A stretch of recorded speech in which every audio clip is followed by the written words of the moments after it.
देश में जब आपकी आवाज़ सुनने वाला शख्स ही मौन होकर बैठ जाए, तब कुछ ऐसा ही नज़ारा देखने को मिलता है जैसा आज जंतर मंतर के मैदान में दिख रहा है। जब चुनाव से पहले बड़े बड़े वादे किए जाते हैं और फिर अहम मुद्दों को देखकर मुंह फेर लिया जाता है, तब कुछ ऐसे ही नज़ारे देखने को मिलते हैं।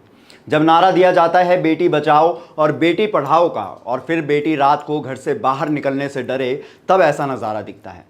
और तब ये कहना बिल्कुल भी गलत नहीं होता कि सरकार का हर वादा महज एक ढकोसला है। इस बात को साबित कर रही है धरने पर बैठी महिला खिलाड़ी।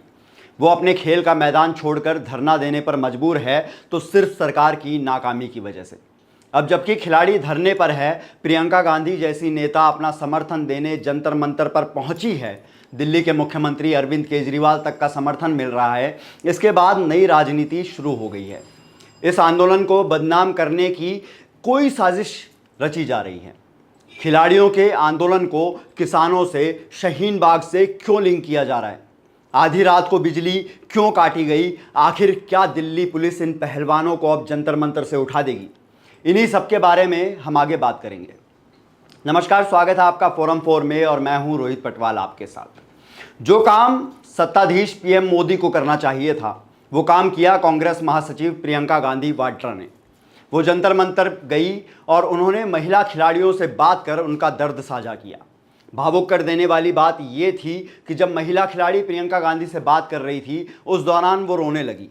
और शर्म की बात ये है कि कुछ लोगों को, नेताओं को, या यूँ कह लीजिए सरकार को, उनके आंसू राजनीतिक लग रहे हैं। इससे ये तो समझ आ ही जाता है कि देश किस ओर जा रहा है।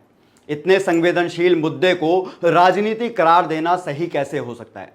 खैर, प्रियंका गांधी वाड्रा ने जंतर मंतर पहुंचकर बजरंग पुनिया और विनेश फोगाट से लंबी बातचीत की। इस बातचीत के बाद प्रियंका गांधी ने मीडिया को बयान देते हुए कहा कि जो 2 एफआईआर दर्ज हुई है उसकी कॉपी अभी तक क्यों नहीं दी गई, उसमें क्या लिखा हुआ है ये किसी को भी नहीं पता। ब्रजभूषण सिंह पर बहुत गंभीर आरोप है, इसलिए उन्हें जेल जाना चाहिए।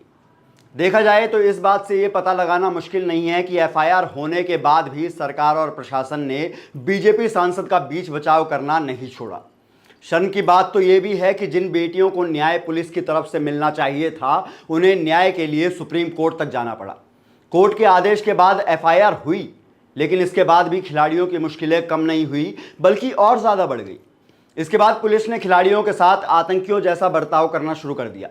भारतीय खिलाड़ी बजरंग पुनिया ने पुलिस पर कई गंभीर आरोप लगाए। उन्होंने कहा है कि बीती रात धरना स्थल की बिजली काट दी गई, खाने पीने का सामान धरना स्थल पर नहीं लाने दिया गया और पानी सप्लाई भी काट दिया गया। देखा जाए तो ये सभी घटनाएं एफआईआर दर्ज होने के बाद हुई। कहा जा सकता है कि इस तरीके से प्रशासन खिलाड़ियों के हौसले को तोड़ने की कोशिश कर रहा है। सोचने वाली बात तो ये है कि पुलिस पर लोग भरोसा करें तो करें कैसे? जब खाकी वर्दी ही ऐसे काम करने लगे तो हर रंग धुंधला तो नजर आएगा ही साहब। ये मामला यही नहीं रुका। अब खिलाड़ियों के हौसले को तोड़ने के लिए प्रशासन के बाद कुछ अंधभक्त कहे जाने वाले हिंदू समर्थक इस मामले में कूद चुके हैं और इस प्रदर्शन को तोड़ने की पुरजोर कोशिश में जुट गए हैं। समर्थक लगातार ट्वीट कर रहे हैं और अपने ट्वीट में इस मामले को शाहीन बाग से जोड़ने की भरपूर कोशिश की जा रही है। ये कहना बिल्कुल भी गलत नहीं होगा कि जो 2014 से होता आया है वही अब इस आंदोलन में होता नजर आ रहा है, जिसे धर्म की राजनीति कहते हैं। एक यूजर ने लिखा है कि एएमयू, जामिया, शाहीन बाग और अब जंतर मंतर नया अड्डा बन गया है मोदी विरोधियों का। वहीं कुछ यूजर्स इसे राजनीति का नाम दे रहे हैं तो कुछ उसे हिंदू मुस्लिम का मुद्दा बता रहे हैं। इन सभी जानकारी के बाद आपके लिए ये अंदाज़ा लगाना मुश्किल बिल्कुल भी नहीं होगा कि न्याय मांग रही खिलाड़ियों के हौसले को तोड़ने के लिए क्या क्या हथकंडे अपनाए जा रहे हैं, किस तरह से इस आंदोलन को बदनाम करने की साजिश रची जा रही है। लेकिन खिलाड़ी भी डटे हुए हैं और उन्होंने साफ कह दिया है कि भाई सिर्फ एफआईआर से तो हम नहीं रुकेंगे। हम अपना धरना तब तक जारी रखेंगे जब तक ब्रजभूषण सिंह की गिरफ्तारी नहीं हो जाती और हमें न्याय नहीं मिल जाता। इस पूरे मामले पर आपकी क्या राय है, हमें कमेंट करके ज़रूर बताएं और सुनते रहिए फोरम 4। धन्यवाद। खबरों में बने रहने के लिए फोरम 4 को सब्सक्राइब करें और नोटिफिकेशन पाने के लिए बेल आइकन दबाएं।